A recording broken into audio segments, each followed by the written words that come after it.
व्रत का जो नियम है वो एक ही नियम है जो शिव महापुराण के अंतर्गत है। सुबह पूजा की थाली लगाई है। 5 व्रतों का विधान है, छठा व्रत का विधान नहीं। कितने व्रत? 5। सुबह पूजन की थाली लगाई है। पूजा की थाली, अभिषेक का सामान सब लेकर आप मंदिर में जाइए। शिव मंदिर में जाकर बाबा का जल अभिषेक पूजन करिए जिस हिसाब से आप करते आए हो। पूजन की थाली में सामान उतना रखना जो शाम को भी आपके साथ चला जाए, अलग से नहीं रखना पड़े। अलग से केवल शाम को दिए रखो, जल रख लो थोड़ा सा, और बाकी का जो मिष्ठान आप तैयार करोगे बस वो, बाकी का चंदन नबीर गुलाल ये सब सुबह की थाली का रखिए, थोड़ा फल जो भी रख लो। सुबह पूजन करो बाबा का, निवेदन करो, घर आ जाओ, थाली को ढक कर रख दीजिए। शाम को जब जाओ कोई प्रसाद उतना ही बनाओ जितना भगवान के लिए बना रही है। ये नहीं कि खीर ज्यादा बना ली तो आधी हम यहाँ ले जाएं और आधी घर के लिए छोड़ दें, नहीं, उतना ही बनाओ जितना भगवान के लिए जाएगा, जिसमें से 3 हिस्से हों। एक पात्र में भरकर ले जाओ, दोने ले जाओ, कटोरी ले जाओ, प्लेट ले जाओ, जो तुम्हारी मर्जी पड़े, कागज ले जाओ, जो तुम्हारा मन पड़े वो ले जाओ। 6 दिए लेकर जाओ, बाबा के मंदिर में जाकर पूजन अर्चना करो। शाम को अभिषेक नहीं करना है, केवल छींटा देना है। थोड़ा सा जल जो बचा हुआ है उसमें से थोड़ा थोड़ा छींटा देकर, जल का थोड़ा सा छींटा देकर पूजन आदि कर कर, जैसी पूजन सुबह करी वैसे ही भाव से पूजन करो। 5 दिए थाली में से नीचे रख दो, 6वां दिया भी नीचे उतार दो थाली में से। 5 दिए लगाना जब प्रसाद के 3 हिस्से पूरे कर दो, प्रसाद के 3 हिस्से रख दो नीचे, फिर दिए लगा दो 5। एक दिया उठाकर जिसको जलाया नहीं है वापिस अपनी थाली में रख दो। 5 दिए प्रज्वलित कर कर बाबा को निवेदन कर दो, बाबा आज मेरा पहला पशुपति व्रत है, इसको स्वीकार करना। दिल से बाबा इस कार्य के लिए मैंने करा है, इसको स्वीकार कर लेना। बहुत सुना बाबा पशुपति व्रत में कर रही हूं, मैं भी पूर्व में ना जाने कितनी योनियां ली होंगी, कौन सा मैंने बेकार कर्म करा होगा जो आज मुझे दुख भोगना पड़ रहा है। इस दुख को आप मिटा सकते हो क्योंकि आपका नाम पशुपति नाथ है।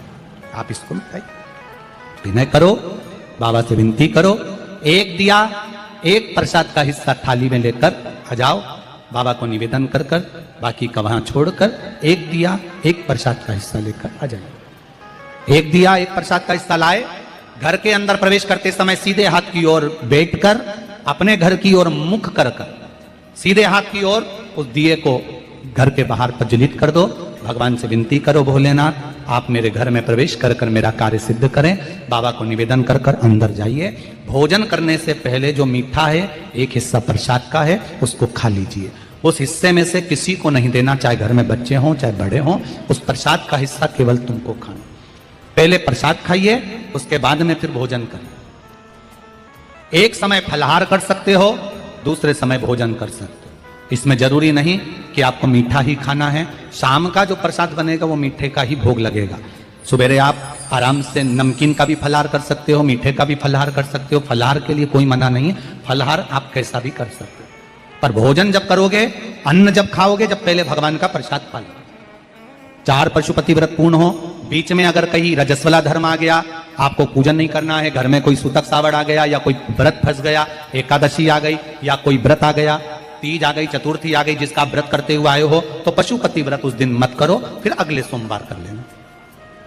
3 हो गए, एक रह गया बीच का, उसको अगले में करो, वो चौथे में गिनती में आ जाए। 5वां छूट गया, कोई बात नहीं, 1 महीने बाद तो होगा, 8 दिन बाद तो होगा, 15 दिन बाद तो होगा, फिर उसको गिन लो, 5वां हो गया। महाराज ऐसे 5वां व्रत जब आए, 5वें व्रत के दिन शाम को जब पूजन करने जाओ, एक श्रीफल, कुछ रुपए, 11 रुपए आदि जो भी है, नारियल पर रखकर बाबा को विनय कर कर, बाबा आज मेरा पशुपति व्रत पूर्ण हो रहा है, आपकी कृपा हो, मेरी झोली भरना बाबा, विनती करो। और वो श्रीफल रुपया रखकर 5 दिए लगाकर, एक दिया वापिस लेकर, एक हिस्सा प्रसाद का लाकर देहली पर अपने वही दिया लगाकर अंदर प्रवेश कर कर भोजन ग्रहण करो। बाबा को निवेदन कर लो। पशुपति व्रत का कोई उद्यापन नहीं है, पशुपति व्रत का एक ही उद्यापन है, जो श्रीफल और 11 रुपए आपने मंदिर में रखे हैं, वो उद्यापन के भाव से रखे हैं, भगवान को नमन कर कर रखे हैं। ये पशुपति व्रत। अब दुनिया के लोग इसको पशुपति व्रत को कहीं इतनी बत्ती लगा दो, तो इतनी बत्ती का दिया लगाओ, तो ऐसा करो, तो गलत। उसका नियम जो है वो एक ही, उस नियम के अलावा कोई। आप प्रेम से करो, स्नेह से करो, उसको दिल से विचारो, मन से विचारो। एक व्रत करने के बाद अगला जब व्रत करो तो थोड़ा रुक कर करना, एक साथ लगे लगाए व्रत ना करिएगा, थोड़ा रुक कर करिए, इंतजार करो 3 महीने का कि बाबा मेरी ऊपर कृपा जरूर करेगा। दिल से करा है तो वो दिल से देगा, झोली भर कर देगा, ये निश्चित है, उसका व्रत फल देता है। करना जरूरी नहीं है कि व्रत माताएं करेंगी, पुरुष कर सकता है, बच्चे कर सकते हैं, बूढ़े कर सकते हैं, बड़े कर सकते हैं, बेटा बेटी कर सकते हैं, नवयुवक बच्चे कर सकते हैं, पर दिल से करो उस पशुपति व्रत। कोई आपका दूसरा व्रत फंस गया है तो पशुपति व्रत को छोड़ दो। उस दिन आपका जो व्रत है, एकादशी हो, चतुर्थी हो, तीज हो, छठ हो, उसको कर लो। नवरात्रे फंस गए, नवरात्रे कर लो, उसके बाद कर लेना पशुपति। जितने व्रत रह जाए उस व्रत को बाद में। महाराज शिव कृपा, व्रत एक ही मंदिर में करना, जिस मंदिर में पहला व्रत करा है उसी मंदिर में 5 व्रत करना। ये नहीं कि हम मायके में 2 व्रत करके आ गए और तीसरा व्रत हमने ससुराल में कर लिया। नहीं, 2 व्रत करके मायके से आ गई हो तो 3 व्रत भी मायके जाके ही करना। अगली बार ऐसे जाना कि सोमवार बीच में फंस जाए और तुम 1 व्रत करके आ जाओ। मायके में अगर व्रत कर रही हो तो अपनी पूजन का सामान अपने ही रुपए का होना चाहिए, मायके के पैसे का नहीं चाहिए। कुंवारी होती और तुम मायके के सामान से पूजन करती, अगर कुंवारी होती तो तुम्हारा वो पूजन लगता, पर विवाह होने के बाद, गोत्र बदलने के बाद आप अपना पूजन का धन अपना खर्च करें। हम तो यहां तक कहते हैं मंदिर में भी अगर लोटा भरा हुआ रखा है, मंदिर में बाल्टी भरी रखी है, आप पहले अपना कुछ रुपया दान पेटी में डालकर फिर आप उस लोटे का प्रयोग करें। पीपल के पेड़ के नीचे पूजन करने गए, आंवले के पेड़ के नीचे पूजन करने गए, बड़ के पेड़ के नीचे पूजन करने गए, किसी की लगी लगाई थाली मिल गई, सामान मिल गया, उसके सामान में से आप मत चढ़ाइए। आपके पास जो सामग्री है आप उससे पूजन करें। अपने पड़ोसी से 1 रुपया भी मांगकर भगवान को मत दीजिए। जिस भगवान को देते हो उस भगवान को बुरा लगता है कि मेरे सामने खड़ी होकर हाथ पड़ोसी के आगे फैला रही है, तुम मुझसे मांग, मैं तुझे झोली भर कर दूं। पत्र प्राप्त हुआ, बहुत सुंदर प्रश्न है आपका। गुरुजी, पशुपति व्रत में जो 6 दिए लगाए जाते हैं उसमें बत्ती गोल लगाना चाहिए कि लंबी लगाना चाहिए? प्रश्न बहुत अच्छा है, एक बार जोरदार ताली बजाओ भगवती साहू के लिए, बहुत अच्छा प्रश्न है। हमने पहले भी कथा में कहा कि शंकर भगवान के मंदिर में पार्वती भी है, शिव भी है, दोनों विराजमान। आप दोनों तरह की बत्ती शंकर के मंदिर में लगा सकते हैं। जहां देवी के मंदिर में अकेली देवी होती है तो वहां पर फिर लंबी बत्ती का क्रम आ जाता है। पितरों की पूजन हो रही होती है, लंबी बत्ती का क्रम आ जाता है। पर जहां पर देवाधिदेव महादेव भी हैं, पार्वती भी है, वहां आप गोल भी बत्ती समर्पित कर सकते हो और लंबी भी बत्ती लगा सकते हो, उसमें कहीं दोष नहीं है।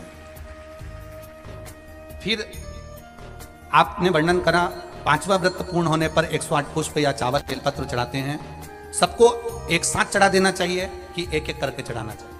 वैसे शास्त्र रीति के अनुसार पशुपति व्रत में जो 5वां सोमवार पूर्ण होगा और आप 108 अगर कोई वस्तु चढ़ा रहे हो तो एक एक कर श्री शिवाय नमस्तुभ्यम, श्री शिवाय नमस्तुभ्यम, एक एक कर चढ़ाना चाहिए। एक साथ हाथ में लिया और एक साथ नहीं चढ़ाना, एक एक कर समझ। बहुत अच्छा प्रश्न है।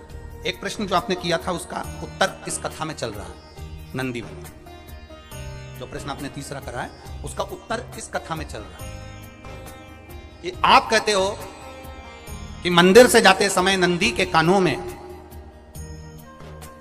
कहकर चले जाओ। बैठिए बैठिए बैठिए, बहुत सुंदर प्रश्न है आपके, बहुत भाव से और आनंद से आपने करा, और जनमानस के कल्याण के प्रश्न है ये, केवल आपके लिए नहीं है, ये सबके लिए इतने जोरदार प्रश्न है। जो गलती भी करते होंगे तो उसको सुधार सकते। आपने कहा कि नंदी के कानों में कहना चाहिए, लोग हंसते हैं, कहते हैं बताओ वो नंदी के कानों में भगवान को कहना चाहिए। वैसे तो हम आपको एक बात बताते हैं कि दुनिया के लोग किसी दूसरे धर्म की कभी हंसी नहीं उड़ाते। दुनिया के लोगों को दूसरे का धर्म अच्छा लगता है। दुनिया के लोग सबसे ज्यादा हंसी उड़ाते हैं तो हमारे सनातन धर्म की ही उड़ाते हैं, और जी खुद उड़ाते हैं, दूसरा उड़ाने वाला नहीं होता। दूर के ढोल हमें समझ में आते हैं, उसका धर्म हमें समझ में आ गया, उनका क्या है ऐसा है, आओ कुछ नहीं, उनके धर्म में ऐसा है, कितना आनंद हमें दूसरे के धर्म में लग रहा है, और हमारा सनातन धर्म हमको बुरा लगता है। हमारे सनातन धर्म में बुरा लगने लगा।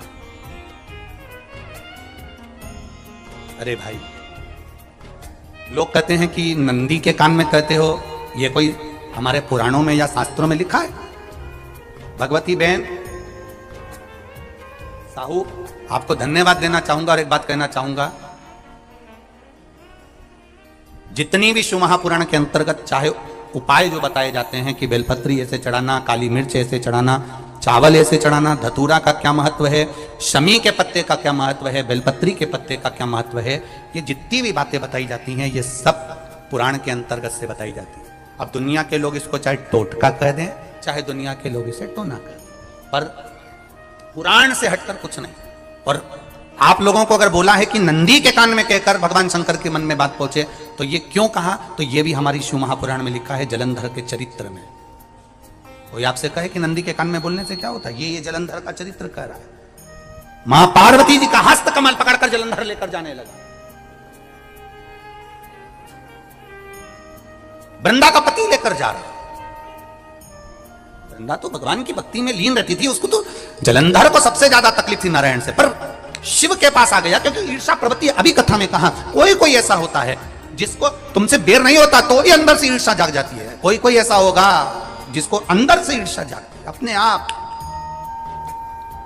आप अंदर से ईर्षा जागती है, उसका कोई बेर नहीं, और ईर्षा जाग भीतर से ईर्षा जाग।